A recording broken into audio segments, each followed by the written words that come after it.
Siti, putriku, memandangku dari atas ke bawah dengan senyum merendahkan yang ia pelajari dari ibu mertuanya, lalu berucap, seolah meminta bantuan yang tidak penting. Ibu, karena hari ini ibu di rumah saja, bisakah ibu mengurus cucian kami? Ia mengatakannya sambil membenahi rambut, sebelum pergi bersama wanita itu menuju salon kecantikan. Aku terpaku, dengan ember di tangan, melihat pintu tertutup di belakang mereka. Aku merasa hati ini menciut, karena ini bukan kali pertama aku diperlakukan seperti beban. Namun, pagi itu, ada sesuatu dalam diriku yang patah. Saat aku mengumpulkan spray, dengan rasa sesak di tenggorokan yang hanya dirasakan oleh orang yang merasa dimanfaatkan, sesuatu yang aneh jatuh ke lantai. Itu adalah telepon genggam yang tersembunyi di antara cucian. Naluriku berteriak agar aku meninggalkannya, bahwa itu bukan urusanku, tetapi rasa ingin tahu lebih kuat. Aku membukanya, dan apa yang kutemukan di layar itu tidak hanya membuatku gemetar. Itu mengubah hidupku selamanya. Aku tidak pernah tahu kapan suaraku mulai terdengar pelan di rumah ini. Mungkin itu terjadi setahun setelah aku menjanda, dan pindah ke rumah putriku untuk sementara, sembari mengurus dokumen-dokumenku. Atau mungkin itu terjadi ketika ibu mertuanya datang dengan parfumnya yang mahal dan tatapan angkuhnya, lalu mulai mengomentari segala sesuatu. Bagaimana aku harus melipat handuk, di mana aku harus menyimpan cangkirku, apa yang harus kukatakan, dan yang terpenting, apa yang harus kudiamkan. Jangan khawatir, ibu mertua, katanya. Kami akan menjaganya di sini, seolah aku adalah tanaman yang harus disiram sesekali agar tidak layu. Putriku cepat belajar dari sekolah itu. Sekolah di mana senyum digunakan untuk menyembunyikan racun di baliknya. Pagi itu, mentari masuk dari jendela samping, melukiskan bayangan jemuran di lantai. Tanganku basah oleh sabun, dan aroma pelembut pakaian mengingatkanku pada almarhum ibuku, yang selalu berkata bahwa martabat juga harus disetrika rapi. Aku mengulanginya dalam hati saat putriku memberiku tugas harian, seolah membagi giliran kerja di pabrik. Ibu, karena hari ini ibu di rumah saja, bisakah ibu mengurus cucian kami? Ia mengatakannya dengan lembut, merdu, tetapi melodi terkadang adalah tipuan. Di balik itu, nadanya membawa lirik sebuah perintah. Aku tidak menjawab.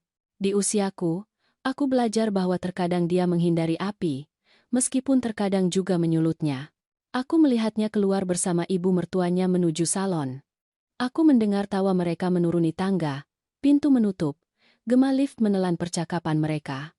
Aku berdiri di dapur, dengan cangkir-cangkir berjejer rapi, bertanya-tanya kapan terakhir kali mereka bertanya bagaimana perasaanku, atau apakah aku membutuhkan sesuatu. Aku, yang saat putriku masih kecil, berjualan aneka gorengan di luar sekolah agar bisa membelikannya sepatu yang tidak menyakiti kakinya.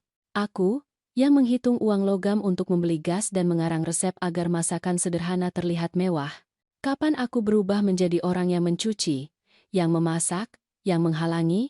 Aku mulai bekerja. Aku memisahkan spray, kaos, pakaian dalam yang masih berbau parfum bunga mereka, dan menarik napas dalam-dalam agar kesedihan tidak memenuhi mataku. Saat itulah aku mendengar suara benturan pelan, ketukan kering di lantai. Aku melihat ke bawah dan melihat telepon genggam itu, hitam, dengan lapisan pelindung retak di sudut.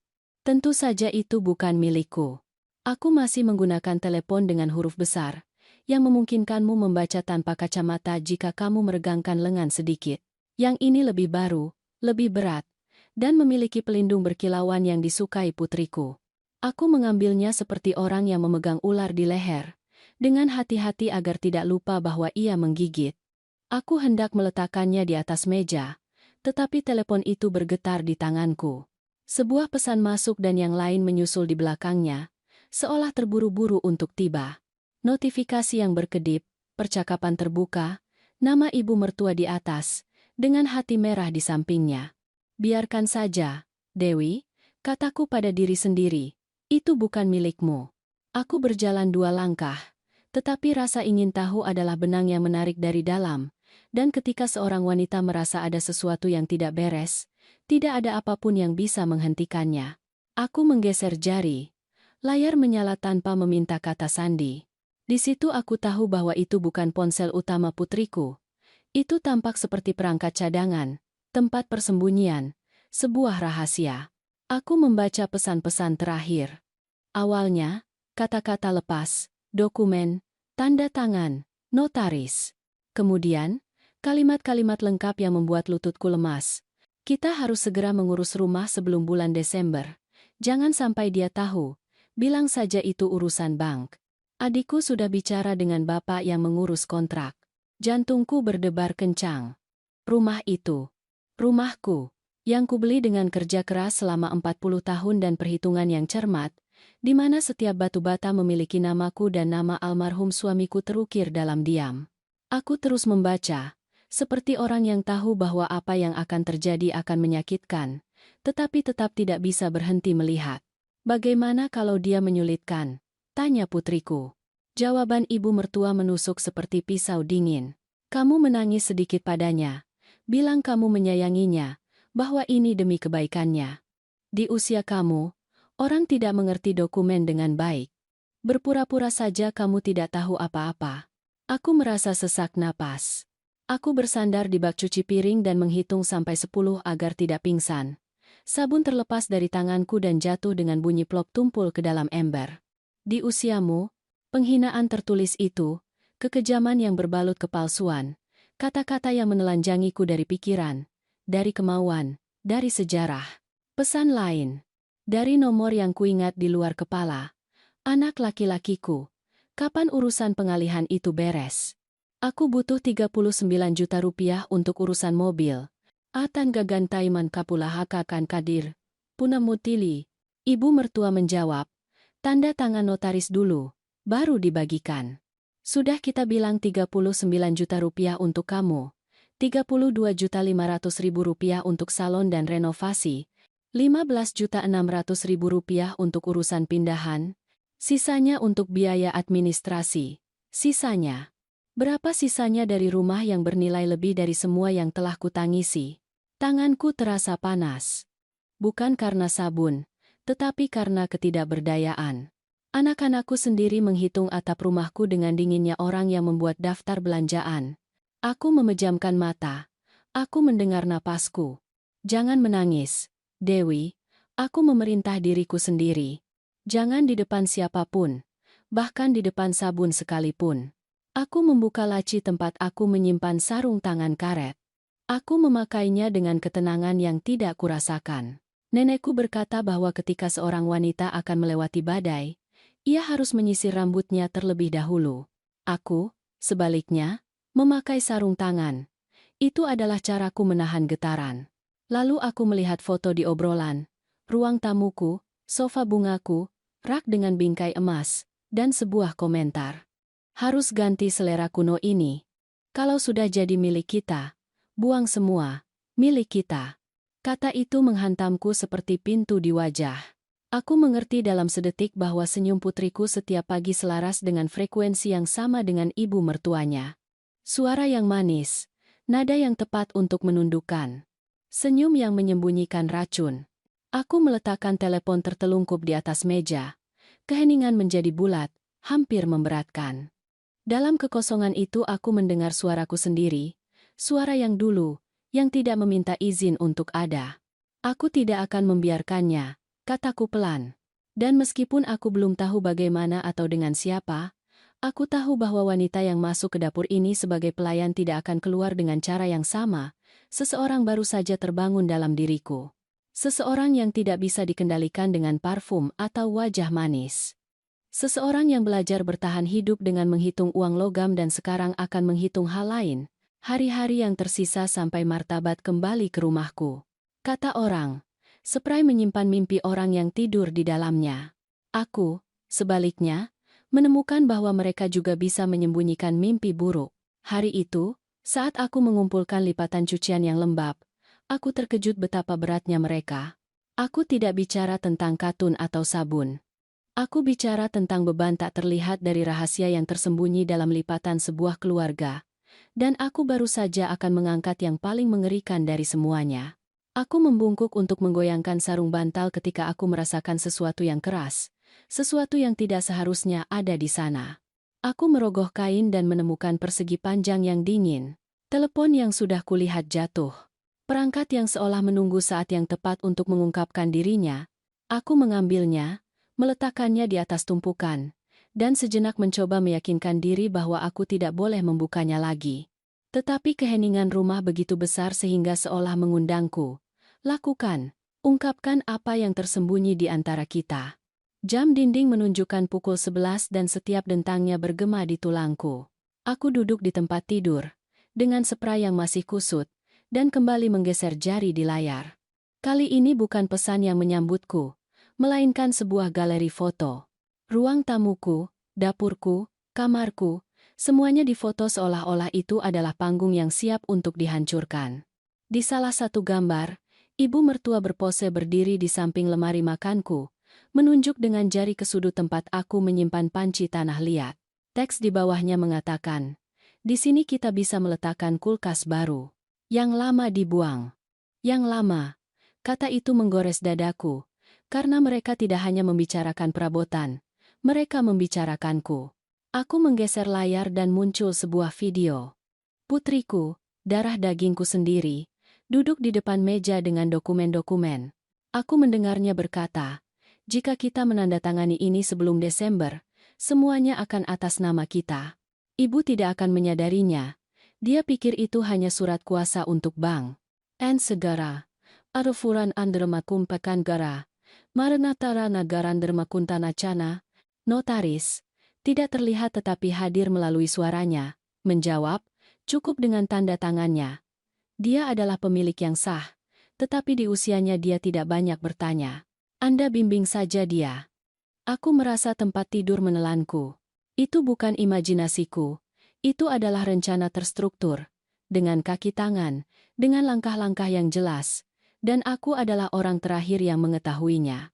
Telepon bergetar lagi. Pesan lain masuk.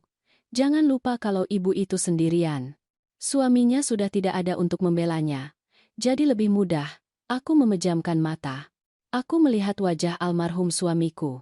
Aku teringat janjinya bahwa aku tidak akan pernah kekurangan apapun. Menangis saat itu akan menjadi pengkhianatan terhadap ingatannya. Jadi aku menahan diri. Rasa sakit tidak menundukkanku. Itu berubah menjadi sesuatu yang lebih keras, lebih dingin, sesuatu yang mulai menyerupai tekad. Aku menarik napas dan bangkit. Aku berjalan ke lemari, tempat aku masih menyimpan kotak kenangan, dokumen lama, surat-surat menguning, surat-surat kepemilikan yang terlipat rapi. Aku mengeluarkannya dan meletakkannya di samping telepon. Di sana ada bukti hidupku, kesaksian bahwa rumah ini dibangun dengan pengorbanan, dengan kerja lembur, dengan malam-malam penuh lapar. Kotak itu tidak memiliki layar, tetapi berisi lebih banyak kebenaran daripada ponsel tersembunyi manapun. Aku mengerti pada saat itu bahwa musuh tidak hanya ada di dalam keluargaku, tetapi juga di dalam dinding ini, menyamar sebagai kepercayaan. Sisa hari itu kuhabiskan seperti hantu. Aku mencuci, menjemur, memasak, tetapi pikiranku ada di tempat lain. Setiap kali aku melihat spray tergantung di jemuran, aku seolah mendengar bisikan. Di sini kebohongan bersembunyi, di sini jebakan itu berada. Ketika aku melipat pakaian terakhir, aku sudah membuat keputusan. Aku tidak akan langsung menghadapi mereka. Terkadang, orang yang berteriak akan kalah. Kekuatan sejati ada pada orang yang mengamati dalam diam, pada orang yang tahu menunggu saat yang tepat untuk menggerakkan bidak kunci. Sebelum mereka kembali, aku menyembunyikan telepon itu lagi di antara spray, tepat di tempat aku menemukannya. Aku tidak ingin menimbulkan kecurigaan. Aku meninggalkan semuanya bersih, makanan siap, lantai berkilauan. Rumah itu berbau kaldu ayam dan pelembut pakaian, seolah tidak terjadi apa-apa di sini. Tetapi di dalam diriku, ada sesuatu yang telah berubah selamanya. Aku bukan lagi wanita yang membiarkan dirinya dimanfaatkan, melainkan orang yang telah menemukan rahasia yang terkubur. Dan kebenaran itu, meskipun berat seperti sekarung spray basah, akan menjadi senjataku. Aku tidak tahu berapa lama aku menatap telepon yang mati itu, seolah aku masih bisa mendengar gema kata-kata di dalamnya yang telah membuatku kehabisan napas. Aku bisa saja membiarkannya, berpura-pura tidak terjadi apa-apa, seperti yang dilakukan banyak ibu agar tidak kehilangan anak-anak mereka. Tetapi ada sesuatu dalam diriku yang menolak. Ketika seorang wanita mencapai usia tertentu, ia menemukan bahwa diam juga membunuh, bahwa menelan penghinaan adalah racun yang lambat, dan aku sudah lelah meracuni diriku sendiri. Aku menyalakannya lagi. Kali ini, aku membuka seluruh percakapan. Hal pertama yang kubaca adalah dialog antara putriku dan ibu mertuanya, yang ditulis baru malam sebelumnya. Besok kamu suruh dia mencuci, biar dia sibuk dengan sesuatu. Jadi dia tidak curiga. Tentu, Bu, dia tidak pernah bertanya. Selama dia punya makanan dan pakaian, dia pikir semuanya baik-baik saja. Aku merasakan sesak di perut. Apakah mereka benar-benar melihatku seperti itu? Sebagai seorang pembantu yang puas dengan semangkuk sup dan kursi di sudut, aku memejamkan mata sesaat, mencoba mengingat kapan terakhir kali putriku memelukku dengan kasih sayang tulus. Aku tidak bisa. Kenangan terdekat adalah ciuman tergesa-gesa di dahi, lebih dingin daripada Rp260.000 yang ia tinggalkan di atas meja ketika ia ingat pengeluaranku.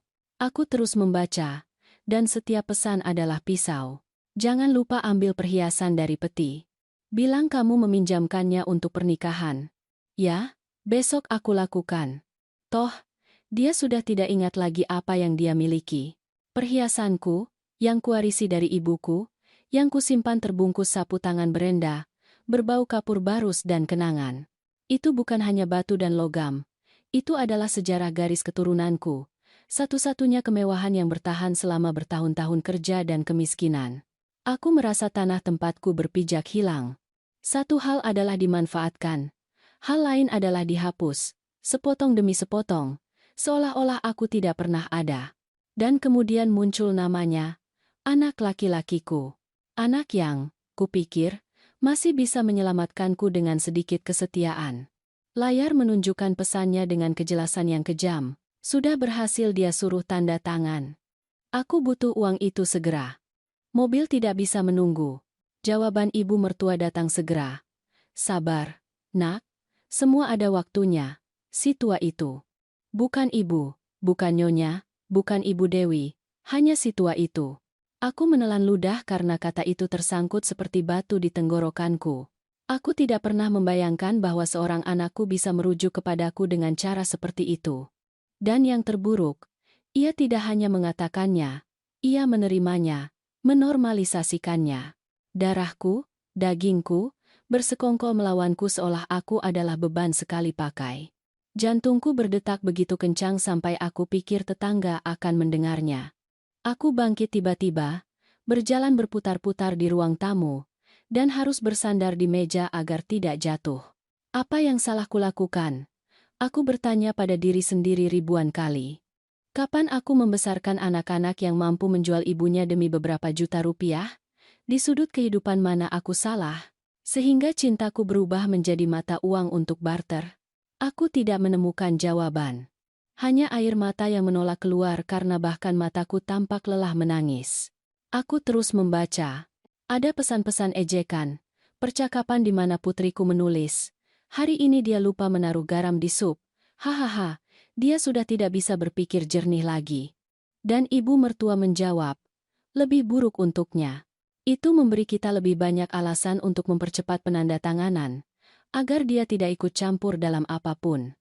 Aku merasakan kemarahan baru, berbeda dari yang kurasakan ketika aku disebut beban. Ini lebih buruk.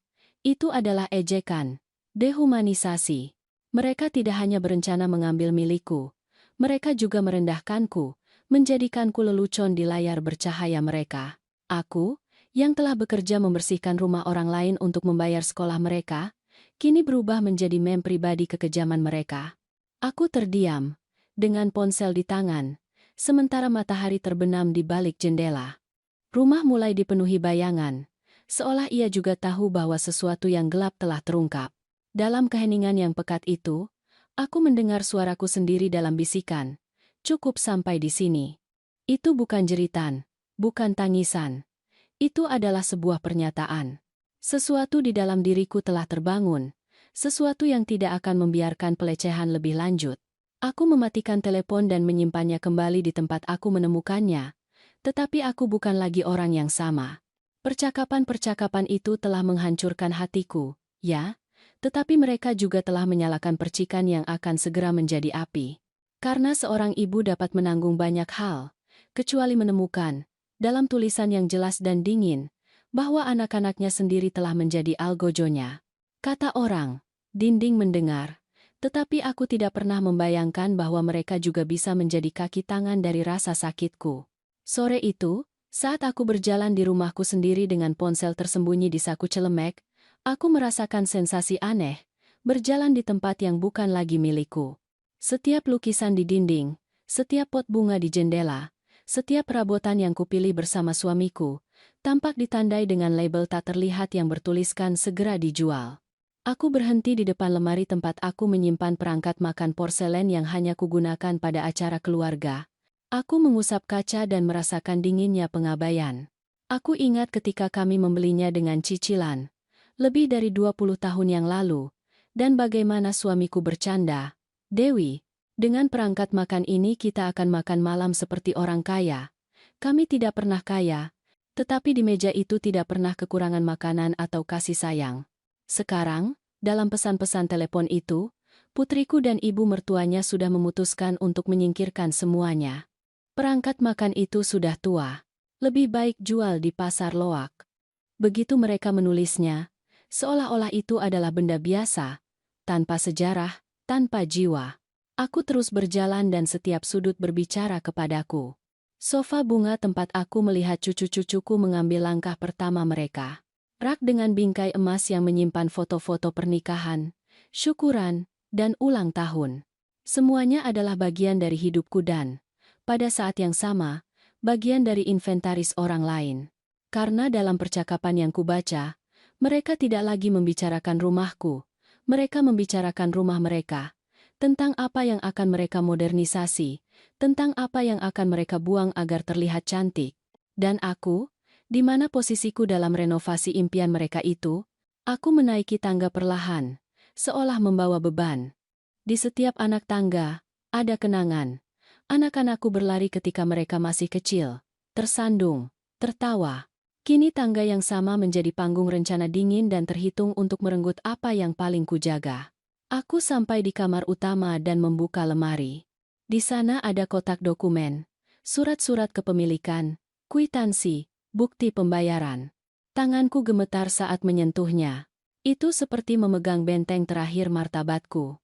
Tetapi, pada saat yang sama, aku dilanda ketakutan.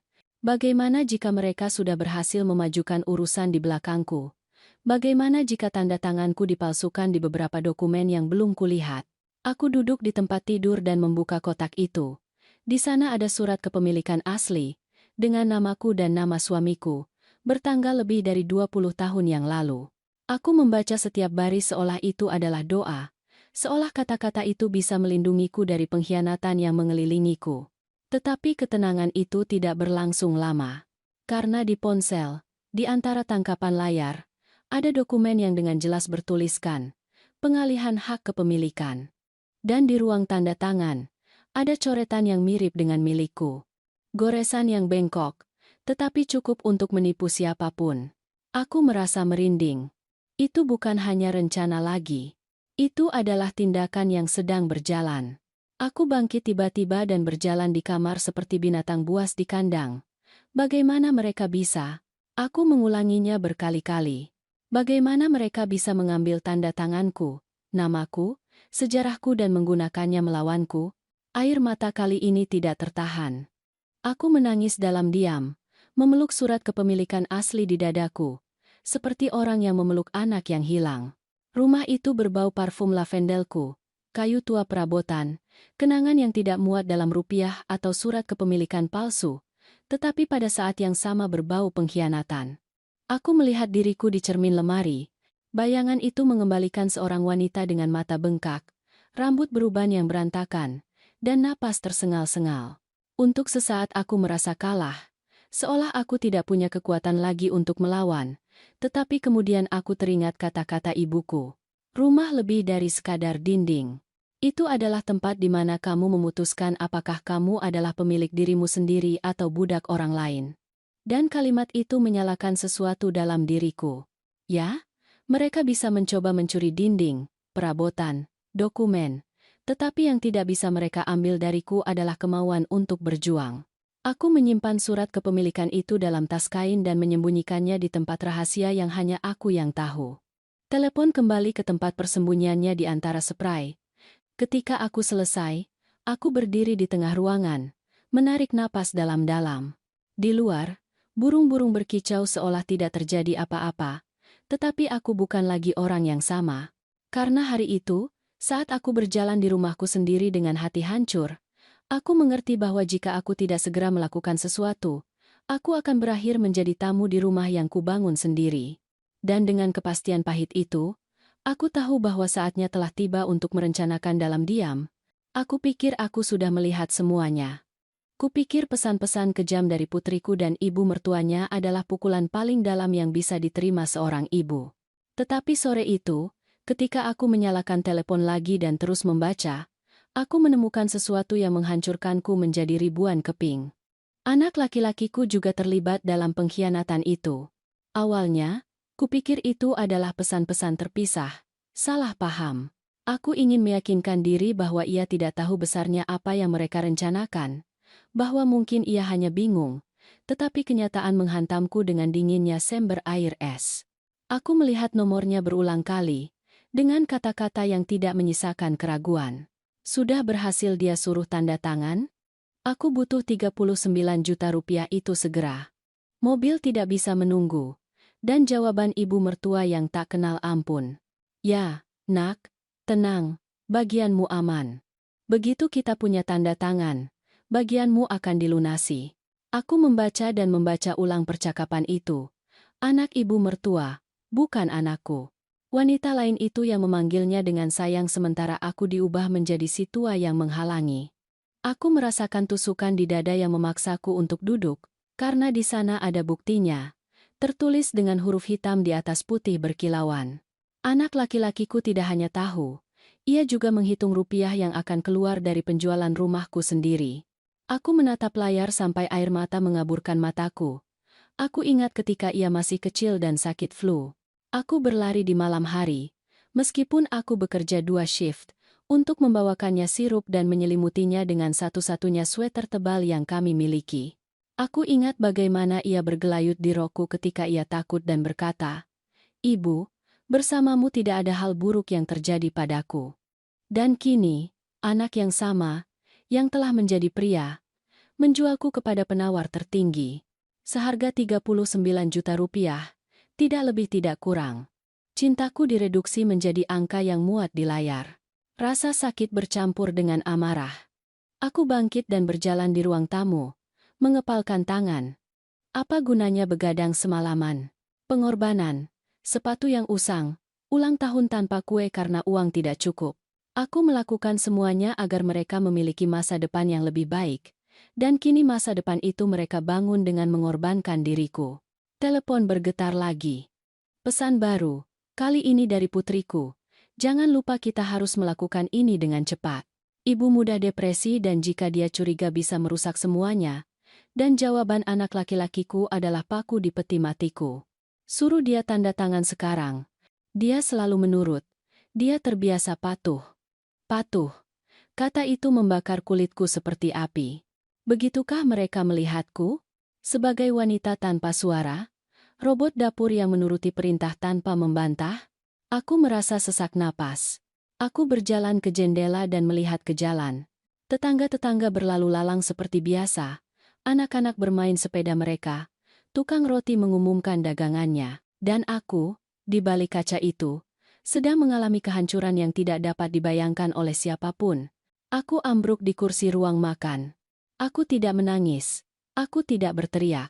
Aku hanya duduk di sana, dengan ponsel di tangan, mendengarkan gema percakapan yang telah merenggut harapan terakhirku. Karena satu hal adalah hidup memukulmu, hal lain adalah teman mengkhianatimu. Tetapi anak-anakmu sendiri menggunakanmu, meremehkanmu dan membagi milikmu seperti burung nas. Itu tidak memiliki nama. Itu adalah pukulan paling rendah yang bisa diterima seorang ibu. Tetapi di tengah kegelapan itu, percikan menyala. Mungkin karena aku sudah mencapai titik terendah, mungkin karena tidak ada lagi yang tersisa untuk hilang. Aku melihat diriku di pantulan kaca dan melihat seorang wanita yang hancur. Ya, tetapi juga seseorang yang mulai terbangun.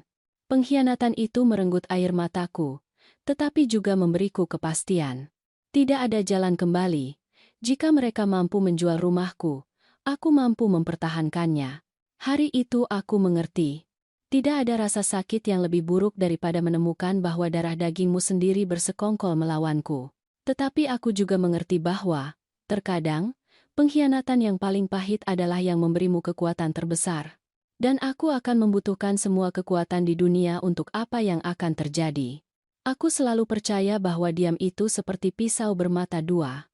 Dapat digunakan untuk melukai atau untuk melindungi. Selama bertahun-tahun aku menggunakannya untuk membungkam rasa sakitku, agar tidak merepotkan, agar kedamaian yang tampak berkuasa di rumah meskipun di dalam aku hancur. Tetapi sore itu, setelah membaca semua yang telah kubaca, aku menemukan bahwa diam juga bisa menjadi senjata terbaikku. Aku melihat diriku di cermin lorong, mata bengkak, tangan gemetar. Sebagian dari diriku ingin berlari menghadapi putriku, berteriak bahwa aku telah mengetahuinya, mendesaknya ke dinding dan meminta penjelasan. Tetapi suara lain, lebih dingin, lebih tegas, memberitahuku, jika kamu melakukannya sekarang, kamu kalah. Mereka unggul. Mereka pikir mereka mengendalikan permainan. Kamu diam dan amati. Aku terdiam cukup lama, hanya mendengarkan detak jam. Setiap detik yang berlalu menusukku seperti jarum di kulit, tetapi aku belajar menarik napas dalam-dalam. Aku memejamkan mata dan mengingat ketika aku masih kecil dan ayahku mengajariku bermain catur. Dia selalu berkata, orang yang panik, kalah. Ratu terlihat rapuh. Tetapi dia adalah bidak yang paling kuat jika dia tahu cara menunggu. Aku, yang begitu sering merasa menjadi pion dalam hidup ini, tiba-tiba mengerti bahwa saatnya telah tiba untuk menjadi ratu di papan caturku sendiri. Malam itu, ketika mereka kembali dari salon kecantikan dengan kuku dicat dan senyum utuh, aku sudah memutuskan bahwa aku tidak akan menunjukkan tanda-tanda apapun. Aku menyiapkan makan malam seperti biasa, meletakkan piring di atas meja, mendengarkan percakapan dangkal mereka tentang gaya rambut dan parfum dan mengangguk seolah semuanya baik-baik saja. Di dalam, setiap kata menyakitiku seperti batu di perut, tetapi aku menjaga ekspresi tenang. Mereka tidak boleh tahu bahwa aku sudah tahu segalanya. Saat aku menyajikan nasi, aku mendengar ibu mertua berkata, "Dewi, Anda terlihat lelah. Anda harus lebih banyak istirahat." Ia mengatakannya dengan nada manis dan beracun yang digunakan oleh orang yang ingin terlihat baik. Aku tersenyum sedikit dan menjawab, "Ya, mungkin Anda benar. Kadang-kadang orang lelah karena banyak hal." Dan aku membiarkan kalimat itu melayang di udara. Tidak ada yang membayangkan bahwa di pikiranku sudah ada rencana yang sedang disusun. Dini hari itu, ketika semua orang tidur, aku bangun diam-diam, menyalakan lampu kecil dan mengeluarkan buku catatanku. Aku mulai menulis semua yang kulihat di ponsel, nama, tanggal, pesan, jumlah uang. Setiap kata adalah peluru yang suatu hari akan kutembakkan. Tanganku gemetar, tetapi hatiku teguh. Untuk pertama kalinya dalam waktu yang lama, aku tidak merasa lemah, melainkan waspada. Seolah tahun-tahun telah terhapus dan aku kembali memiliki kekuatan wanita muda yang berjuang mati-matian untuk membesarkan anak-anaknya. Aku juga mengeluarkan kotak dokumenku, memeriksa surat kepemilikan, kwitansi pajak, pembayaran air dan listrik. Semuanya teratur. Itu adalah amunisiku, perisaiku. Jika mereka ingin bertarung di pengadilan, aku akan membuktikan bahwa rumah ini adalah milikku, secara hukum dan sah. Aku menyimpan semuanya kembali dengan hati-hati, seperti orang yang mengatur senjata sebelum pertempuran. Keesokan paginya aku bertindak normal. Aku membuat kopi, menyapu halaman, menyapa tetangga seperti biasa. Tidak ada yang curiga, tetapi di dalam diriku tidak ada lagi ketakutan. Ada strategi. Aku tahu bahwa aku harus menunggu, mengumpulkan bukti, mencari sekutu, bergerak dengan hati-hati. Karena perang terburuk bukanlah yang dilawan dengan teriakan, melainkan yang dimenangkan dalam diam. Hari itu aku belajar mengamati dengan mata yang berbeda. Aku mendengarkan setiap kata putriku, setiap komentar ibu mertua, seperti orang yang mendengarkan potongan-potongan teka-teki. Dan sementara mereka percaya bahwa aku masih wanita yang patuh dan penurut seperti biasa, aku sedang merajut pembalasanku dengan benang tak terlihat. Diam, yang sebelumnya membuatku merasa kecil, kini adalah tempat perlindunganku yang terbaik. Dan aku bersedia menjaganya sampai hari yang tepat ketika, dengan satu kata, aku bisa meruntuhkan seluruh kastil kebohongan mereka. Kata orang. Ketika seseorang diam, ia belajar mendengarkan apa yang sebelumnya tampak seperti kebisingan. Aku mengonfirmasi hal itu pada hari-hari itu. Sementara aku berpura-pura normal di dalam rumah, di luar aku mulai memperhatikan tanda-tanda yang sampai saat itu luput dari perhatianku. Karena dinding bisa diam, tetapi tetangga, mereka selalu mendengar. Suatu pagi, saat aku menyapu teras dengan sapu lidi, Bu Ayu, tetangga seumur hidup, mendekat. Wanita dengan mata berbinar itu, yang tidak pernah melewatkan detail, berhenti di depanku dan berkata dengan suara pelan, "Dewi, Anda baik-baik saja? Akhir-akhir ini saya melihat orang-orang aneh masuk ke rumah Anda. Mereka membawa tas kerja dan dokumen.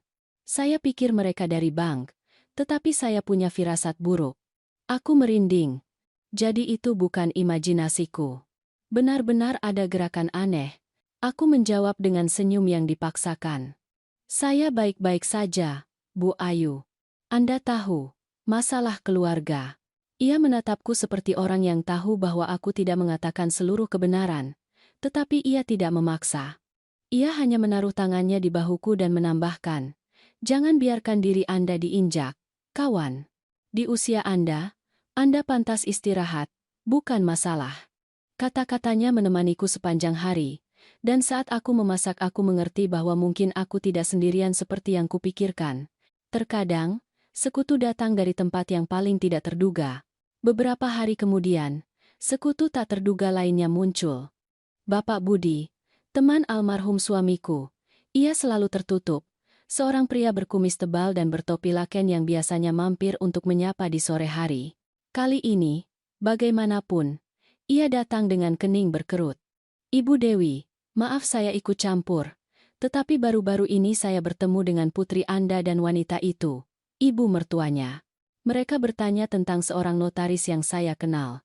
Saya merasa aneh, karena mereka membicarakan surat-surat kepemilikan. Apakah Anda berencana menjual rumah?" Jantungku berdebar kencang. Aku menelan ludah sebelum menjawab. "Tidak, Bapak Budi. Saya tidak berniat menjual apapun." Ia mengangguk perlahan, seolah membenarkan apa yang ia curigai. "Kalau begitu, hati-hati. Orang-orang itu tidak main-main, dan jika Anda membutuhkan saksi bahwa dokumen-dokumen masuk dan keluar di sini, saya dengan senang hati akan memberitahu hakim apa yang saya lihat." Kata-katanya adalah balsam dan senjata pada saat yang sama. Itu tidak hanya mengonfirmasi kecurigaanku, tetapi juga memberiku kepastian bahwa aku sudah memiliki dukungan. Malam itu juga, ketika semua orang tidur, aku kembali mengeluarkan buku catatanku dan mencatat. Saksi 1, Bu Ayu, tetangga. Saksi 2, Bapak Budi, teman keluarga. Aku menulis dengan tulisan yang tegas, seperti orang yang mengukir sumpah. Aku bukan lagi hanya wanita yang terluka. Aku mulai berubah menjadi ahli strategi. Hari-hari berikutnya kuhabiskan untuk mendengarkan setiap percakapan ibu mertua, setiap panggilan telepon rahasia putriku. Aku menemukan bahwa mereka berencana bertemu dengan calon pembeli untuk menunjukkan rumah itu. Mereka bahkan menetapkan harga, 1.100.000.000 rupiah. Rumahku direduksi menjadi angka dingin, dibagikan dalam obrolan seolah-olah itu adalah barang dagangan. Dan yang terburuk, itu bahkan bukan harga yang wajar. Mereka akan menjualnya dengan murah karena keserakahan mereka. Informasi itu membekukan darahku, tetapi juga memberiku kekuatan, karena aku mengerti bahwa waktu bermain melawanku. Jika aku tidak bertindak cepat, aku akan kehilangan tidak hanya dinding, tetapi seluruh sejarahku. Namun, aku memutuskan untuk tidak terburu-buru. Aku terus tersenyum di luar, memasak kaldu dan menyetrika kemeja. Sementara di dalam aku merajut jaring sekutu dan bukti. Suatu sore, saat aku menjemur pakaian, aku mendengar ibu mertua berbicara di telepon di halaman. Ia tidak menyadari bahwa aku dekat. Ia berkata dengan jelas. "Hampir selesai." Wanita itu bahkan tidak menyadarinya. Kami akan segera mendapatkan tanda tangan dan mengeluarkannya dari rumah tanpa dia bisa membantah apapun. And in this can just take a pulu dudau. Aku tidak tahu bagaimana aku berhasil tetap berdiri tegak. Aku terus menggantung pakaian seolah tidak terjadi apa-apa. Tetapi di dalam aku merasa bahwa kalimat itu adalah konfirmasi yang kubutuhkan. Mereka yakin bahwa aku lemah, bahwa diamku adalah ketidaktahuan. Tetapi mereka tidak tahu bahwa keheningan itu adalah strategiku, dan bahwa aku sudah memiliki mata dan telinga yang membantuku. Ketika malam tiba, aku melihat ke langit dari halaman. Bintang-bintang bersinar acuh tak acuh, seperti biasa, tetapi aku bukan lagi orang yang sama. Sekarang aku memiliki kepastian bahwa aku tidak sendirian. Dinding, tetangga, teman lama, semuanya berada di pihakku. Dan setiap hari yang berlalu, rencanaku semakin kuat. Karena terkadang, sekutu yang paling kuat bukanlah yang memiliki uang atau pengaruh, melainkan yang, dalam diam, melihat kebenaran dan bersedia mengatakannya ketika saatnya tiba. Aku tidak akan pernah melupakan hari Minggu itu. Aroma masakan memenuhi rumah, jam menunjukkan hampir waktu makan siang, dan aku telah mengerahkan semua upayaku untuk menyiapkan meja. Aku membuat kaldu ayam, nasi merah, dan kue coklat untuk cucu-cucu. Aku berusaha keras seperti biasa, karena meskipun hati hancur, naluri keibuan dan keibuanku tetap utuh. Aku meletakkan piring, sendok garpu, menata serbet yang dilipat menjadi segitiga, seperti yang diajarkan ibuku. Ketika semuanya siap, aku memanggil keluarga. Ayo ke meja, makanan sudah siap. Aku mengatakannya dengan kegembiraan yang dipaksakan, mengharapkan setidaknya senyum, isyarat terima kasih. Tetapi yang kuterima adalah pukulan yang paling menghinakan. Putriku menuruni tangga dengan ibu mertua di belakangnya, dan saat melihat meja, ia mengerutkan bibir. Sup lagi, Bu?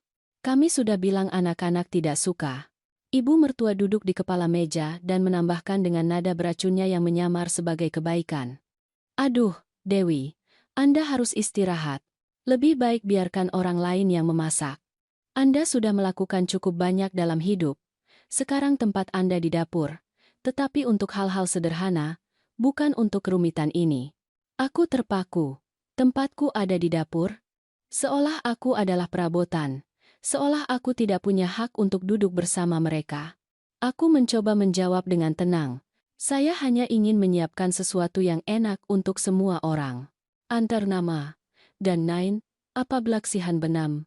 Tetapi putriku, dengan senyum yang sudah kukenal, berkata sambil menyajikan makanan untuk dirinya sendiri. Bu, mengertilah. Ketika ibu memasak, ibu terlalu lama, dan lagi pula, kadang-kadang ibu lupa beberapa hal. Lebih baik biarkan kami yang mengurusnya. Ia mengatakannya di depan cucu-cucuku, di depan semua orang. Aku merasa darah naik ke wajahku. Itu bukan hanya koreksi, itu adalah penghinaan publik. Anak-anak menatapku dengan campuran kepolosan dan kebingungan yang dimiliki anak kecil ketika mereka tidak mengerti mengapa orang dewasa kejam. Aku, dalam diam, mendekati meja. Aku mencoba duduk di salah satu kursi, tetapi ibu mertua, tanpa melihatku, meletakkan tasnya di atas kursi yang kosong. Aduh, maaf. Saya taruh barang-barang saya di sini. Lebih baik Anda duduk di dapur saja, Dewi, agar lebih nyaman. Itu adalah saat aku merasa martabatku runtuh. Aku tidak menangis.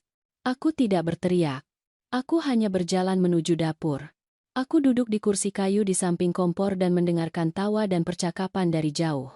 Supku, nasiku, kuenya, semuanya ada di meja mereka, sementara aku disingkirkan seperti orang asing di rumahku sendiri. Setiap kata yang sampai ke dapur adalah duri. Rumah ini perlu perubahan. Ruang makan ini sudah sangat ketinggalan zaman. Ketika sudah jadi milik kita, kita akan merenovasi semuanya. Kalimat terakhir menembus jiwaku. Kapan sudah jadi milik kita? Di sana, dengan tangan terkepal di lutut dan mata terpaku pada kompor yang mati, aku mengerti bahwa itu adalah batas kesabaranku. Aku tidak bisa lagi menanggungnya. Aku tidak bisa lagi menjadi tidak terlihat. Karena satu hal adalah diam demi cinta dan hal lain adalah membiarkan martabatmu direnggut di depan keluargamu. Ketika mereka selesai makan, aku mendekati meja. Dengan suara tenang, Aku mengumpulkan piring dan berkata, "Saya harap Anda semua menyukainya." Tidak ada yang menjawab. Bahkan tidak ada ucapan terima kasih. Hanya tawa. Hanya rencana tentang bagaimana mengubah ruang tamu, bagaimana menjual yang lama. Malam itu, di kamarku, aku melihat diriku di cermin dan bersumpah bahwa aku tidak akan pernah lagi membiarkan penghinaan seperti itu. Aku bukan wanita tua yang tidak berguna. Aku adalah wanita yang telah membangun rumah itu bata demi bata. Dan jika mereka berpikir bahwa mereka bisa menghapuskan aku dengan dokumen palsu dan senyum palsu, mereka sangat keliru. Penghinaan itu, pengucilan brutal di mejaku sendiri, adalah dorongan terakhir yang kubutuhkan.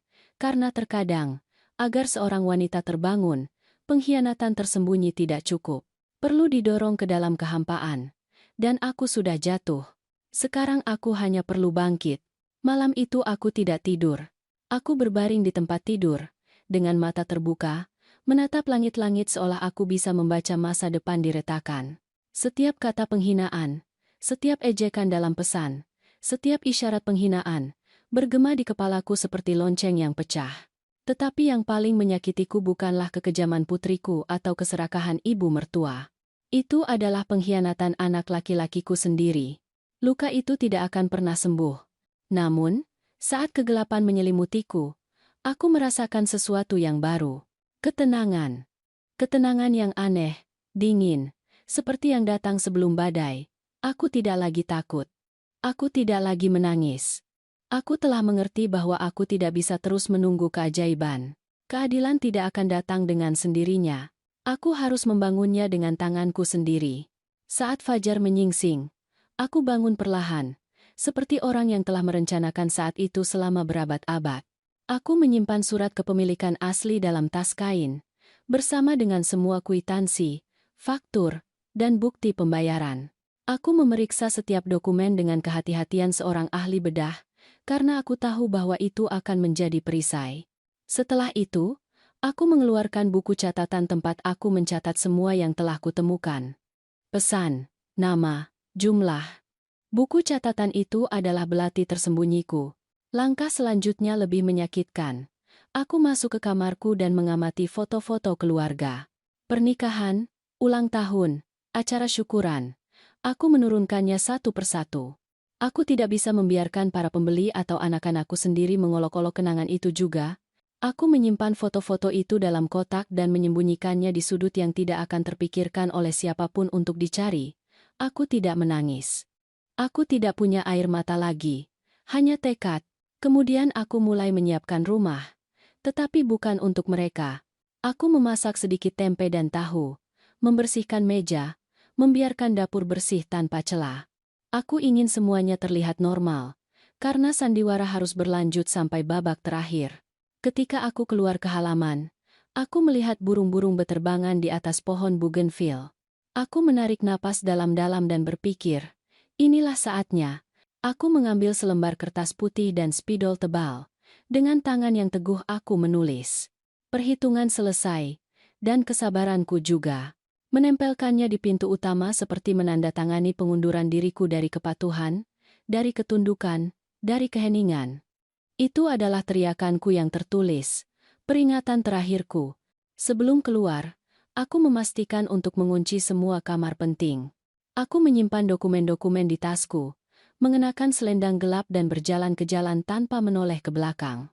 Udara segar pagi membelai wajahku dan aku merasa bahwa, setelah sekian lama, aku bisa bernapas lega. Saat aku melangkah maju, langkah kakiku bergema keras di trotoar. Aku tidak punya tujuan yang jelas. Tetapi aku tahu bahwa aku harus menjauh sebelum mereka kembali. Jantungku berdetak cepat, bukan karena takut, melainkan karena kekuatan. Karena setiap meter yang menjauhkanku dari rumah itu adalah meter yang dimenangkan untuk martabatku. Aku berhenti di sudut dan melihat ke belakang. Bougainville tampak mengucapkan selamat tinggal padaku dengan bunga ungunya, dan di pintu kertas dengan pesanku berkilauan. Aku membayangkan saat putriku, ibu mertua, dan anak laki-lakiku akan tiba bersama, syarat dengan tas belanjaan, tawa, dan rencana, dan akan berhadapan dengan rumah kosong, dengan catatan yang tertempel seperti pisau di kayu. Aku merasakan senyum tumbuh di wajahku, senyum yang berbeda, Bukan karena ketundukan, melainkan karena kemenangan diam-diam. Aku berjalan ke halte bus. Orang-orang naik dan turun seperti hari-hari biasa. Tidak ada yang tahu bahwa wanita berselendang itu, dengan rambut beruban dan langkah teguh baru saja memulai revolusi pribadinya. Tidak ada yang membayangkan bahwa di dalam tas itu ia membawa bukti seumur hidup, kunci untuk mendapatkan kembali tidak hanya rumahnya, tetapi juga harga dirinya. Pada saat itu aku mengerti, kesabaranku telah mencapai batasnya, ya, tetapi kekuatanku baru saja dimulai. Aku bersembunyi di sudut jalan, di belakang kios koran, dengan selendang menutupi kepalaku.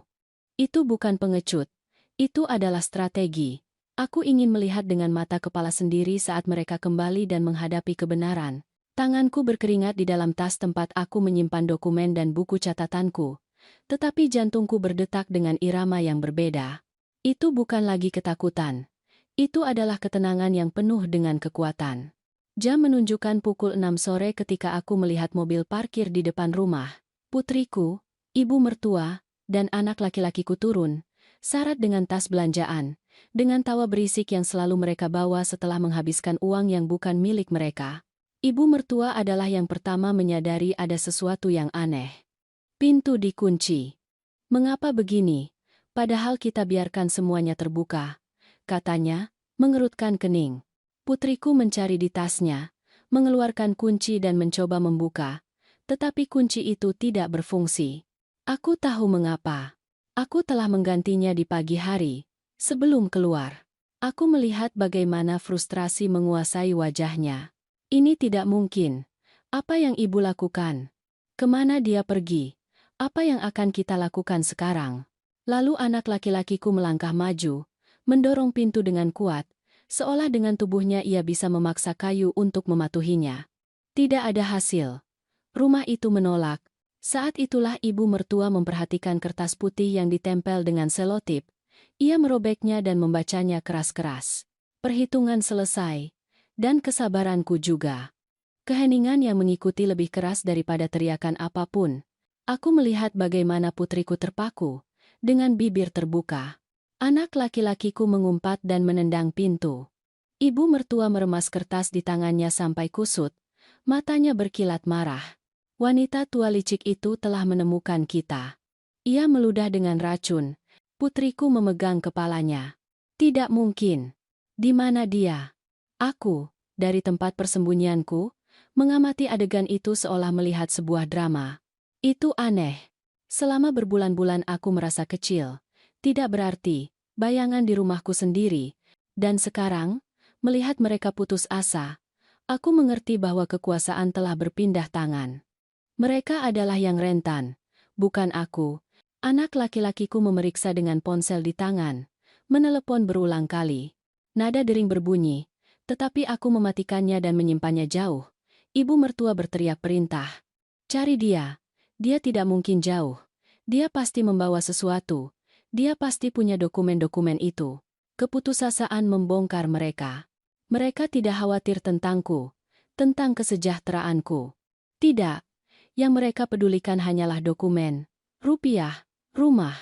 Itu mengonfirmasi apa yang sudah kuketahui. Cinta mereka tidak ada. Itu hanya penyamaran yang telah robek pada dorongan pertama. Pada saat itu, aku merasakan sesuatu yang sudah lama tidak kurasakan. Kepuasan.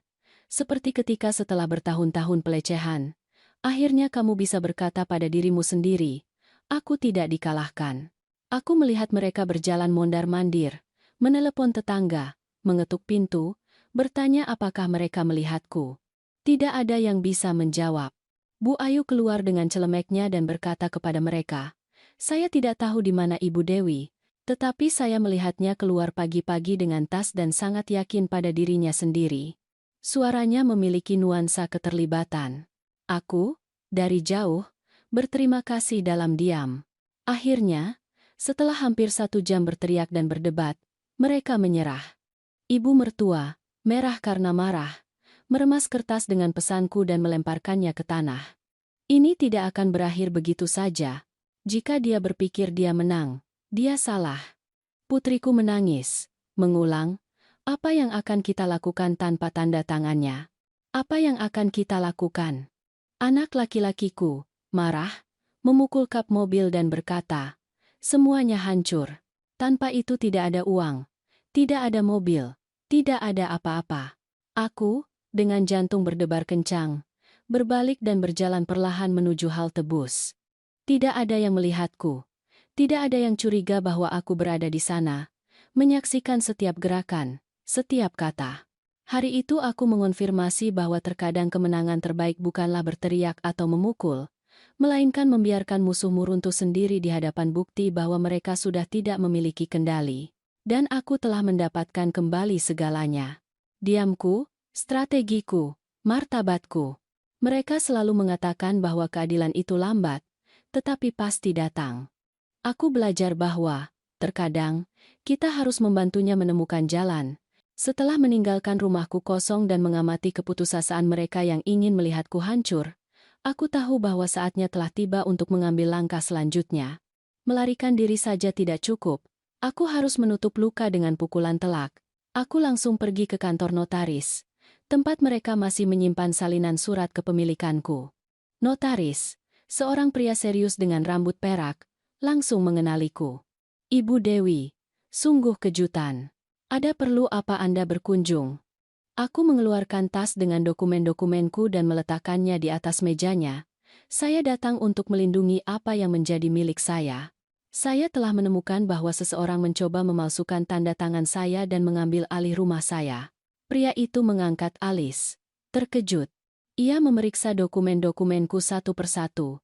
Kemudian ia mengeluarkan folder dan menunjukkan kepadaku dokumen terbaru. Di sana, sebuah dugaan pengalihan hak, dengan tanda tangan yang berpura-pura menjadi milikku. Ini dibawa baru-baru ini, Ibu Dewi. Tetapi terlihat aneh. Kami tidak pernah mencatatnya sebagai sah karena tidak memenuhi persyaratan lengkap. Saya curiga ada sesuatu yang aneh. Aku merasakan kelegaan menjalar ke seluruh tubuhku. Pemalsuan itu ada, tetapi mereka belum menyelesaikan pencurian itu. Aku punya waktu dan, di atas segalanya, aku punya bukti. Saya butuh bantuan Anda, Pak. Saya tidak hanya ingin ini jelas. Saya ingin ini tercatat bahwa rumah ini tidak dapat disentuh, bahwa tidak ada yang dapat memindahkan satu bata pun tanpa persetujuan saya. Ia mengangguk dan mulai menyusun akta. Ia menjelaskan setiap poin, bahwa surat kepemilikan itu atas namaku, bahwa tidak ada pengalihan yang sah tanpa izin pribadi dariku dan bahwa, selain itu, kami dapat mengajukan laporan atas upaya penipuan. Mendengarnya seperti minum air segar setelah berjalan di padang pasir. Saat keluar dari notaris, dengan dokumen yang disegel dan ditandatangani di tasku, aku merasa langkah kakiku lebih mantap. Kertas dengan tinta biru itu bukan hanya urusan administrasi, itu adalah perisaiku, teriakanku yang tertulis dengan legalitas. Itu adalah bukti bahwa seluruh hidupku tidak dapat dihapus dengan kebohongan. Hari-hari berikutnya adalah pusaran. Aku menerima telepon dari putriku, dari anak laki-lakiku, bahkan dari ibu mertua. Aku tidak menjawab satu pun. Aku tahu bahwa keputusasaan mereka bertambah. Akhirnya, mereka muncul di notaris, menuntut agar pengalihan mereka diakui. Notaris, dengan segala ketenangan di dunia, menunjukkan kepada mereka akta yang telah kutandatangani. Mereka menceritakan kepadaku kemudian bahwa kemarahan ibu mertua begitu besar sehingga ia keluar berteriak dari tempat itu seperti binatang buas yang terluka. Aku tidak berada di sana untuk menyaksikannya. Aku lebih memilih menunggu laporan resmi di rumah seorang teman, tempat aku berlindung hari-hari itu. Ketika akhirnya aku memegang salinannya di tanganku, aku memastikan bahwa mereka tidak bisa menyentuh apapun lagi. Rumah itu dilindungi dari upaya apapun. Tetapi aku tidak berhenti di situ. Dengan bantuan seorang pengacara yang direkomendasikan oleh Bapak Budi, aku mengajukan laporan formal atas upaya penipuan. Aku melampirkan tangkapan layar pesan-pesan yang kubaca di ponsel, buku catatan dengan catatanku, dan dokumen palsu dengan tanda tangan yang bengkok. Pengacara itu tersenyum saat melihat folder itu. "Anda punya semuanya, Ibu Dewi. Kita tidak hanya akan mempertahankan properti Anda, kita juga akan membuktikan bahwa mereka ingin menipu Anda." Malam itu aku tidur nyenyak untuk pertama kalinya dalam beberapa bulan. Bukan karena bahaya telah hilang sepenuhnya, tetapi karena sekarang aku yang memegang kendali. Mereka mengira diamku adalah kelemahan, tetapi mereka tidak pernah membayangkan bahwa aku menggunakannya untuk mengumpulkan bukti dan menunggu pukulan yang tepat. Hari-hari berlalu dan ketegangan meningkat. Anak-anakku dan ibu mertua mulai menerima panggilan pengadilan. Aku, dari tempat perlindunganku, mendengar bagaimana mereka berlarian, mencoba membenarkan yang tidak dapat dibenarkan. Orang yang sama yang memanggilku wanita tua tidak berguna kini gemetar di hadapan hukum. Ketika akhirnya aku kembali ke rumahku, aku masuk dengan kepala tegak. Bougainville di halaman masih berbunga, seolah tidak terjadi apa-apa. Aku menaruh surat kepemilikan di tempatnya dan duduk di ruang tamu. Aku melihat sekeliling dan merasakan kedamaian yang sudah lama tidak kukenal. Rumah itu, rumahku, masih milikku. Dan yang terbaik, mereka mengetahuinya. Karena keadilan tidak selalu datang dengan sirene atau dengan hakim berjubah. Terkadang datang dengan cap biru, dengan akta yang ditandatangani, dengan kepastian bahwa, meskipun mereka mencoba menghapusmu, kamu akan selalu memiliki kata terakhir. Aku duduk di ruang tamu ini, dengan cahaya matahari terbenam masuk melalui tirai, dan memikirkan semua yang terjadi. Aku melihat dinding, perabotan, foto-foto yang kupasang kembali di tempatnya. Semuanya terlihat sama, tetapi tidak ada yang sama. Aku juga bukan lagi orang yang sama. Dulu aku adalah wanita yang diam, yang patuh, yang puas dengan senyum palsu dan kata-kata penghinaan. Hari ini, sebaliknya, aku tahu bahwa diamku tidak lagi menjadi ketundukan, melainkan pilihan. Anak-anakku tidak mengunjungiku. Ibu mertua juga tidak berani menginjak rumah ini sejak hari mereka menerima panggilan pengadilan. Terkadang aku mendengar desas-desus bahwa mereka sibuk dengan pengacara, mencoba membersihkan nama mereka. Aku tidak menyimpan dendam, tetapi aku juga tidak lupa, karena melupakan adalah kemewahan yang tidak bisa kuberikan pada diriku sendiri. Jika aku lupa, aku berisiko jatuh ke dalam perangkap yang sama lagi. Ada malam-malam di mana aku menangis, bertanya-tanya kapan anak-anakku sendiri berubah menjadi algojo. Apakah kelebihan cintaku yang membuat mereka manja? Apakah diamku yang membuat mereka berpikir bahwa mereka bisa menginjak-injakku? Aku tidak akan pernah mendapatkan jawaban itu. Satu-satunya hal yang pasti adalah bahwa racun yang mengalir dalam pembuluh darah mereka tidak lahir dariku, melainkan dari keputusan mereka sendiri. Dan aku, untuk pertama kalinya, mengerti bahwa tidak semua yang berasal dari darah pantas disebut keluarga. Hari ini, ketika aku bertemu dengan Bu Ayu di teras, ia tersenyum dan berkata, "Kawan, senang melihat Anda tenang. Anda terlihat lebih kuat dari sebelumnya." Dan aku menjawabnya dengan kalimat yang kini kuulang seperti mantra, "Tidak ada kekuatan yang lebih besar daripada seorang ibu ketika ia berhenti diam." Aku belajar bahwa martabat tidak dapat dinegosiasikan, bahwa tidak ada rumah, tidak ada rupiah, tidak ada warisan yang bernilai lebih dari kedamaian batin karena tahu bahwa kita membela diri tepat waktu. Jika aku terus diam, hari ini aku akan menjadi orang asing yang diusir dari rumahnya sendiri. Tetapi aku memiliki keberanian untuk menetapkan batas. Meskipun menyakitkan, meskipun itu berarti kehilangan ilusi untuk memiliki anak-anak di dekatku, terkadang aku memikirkan mereka. Sakit rasanya mengetahui bahwa mereka memilih keserakahan daripada cinta, bahwa mereka menjual kesetiaan mereka seharga 39 juta rupiah dan mobil tua. Sakit, ya. Tetapi itu juga membebaskanku, karena aku mengerti bahwa aku tidak bisa lagi menanggung keputusan orang lain. Setiap orang menulis kisahnya sendiri, dan milikku tidak akan lagi mereka tulis dengan kebohongan atau dengan tanda tangan palsu. Aku suka duduk di halaman, di bawah bougainville, dengan kopi hangat di tangan. Di sana aku merenungkan apa yang terjadi dan tentang hidup itu sendiri. Aku mengerti bahwa keadilan tidak selalu datang dengan hukuman yang spektakuler. Terkadang, keadilan sejati adalah melihat bagaimana mereka yang mengkhianatimu berakhir dengan tangan kosong, dengan rasa malu terukir di wajah mereka. Aku tidak perlu berteriak atau membalas dengan kekerasan.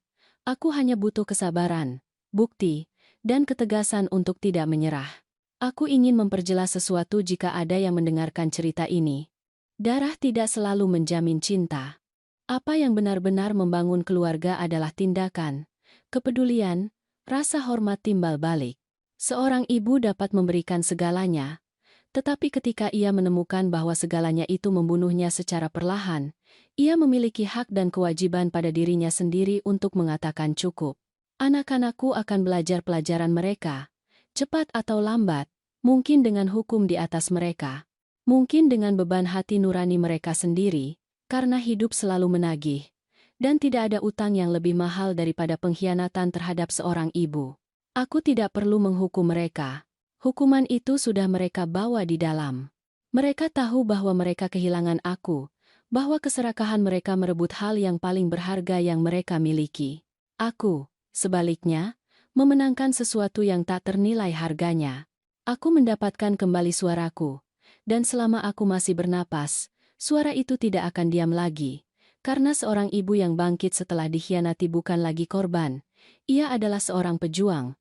Dan aku, Dewi, di usiaku yang lebih dari 60 tahun, akhirnya belajar menjadi seorang pejuang.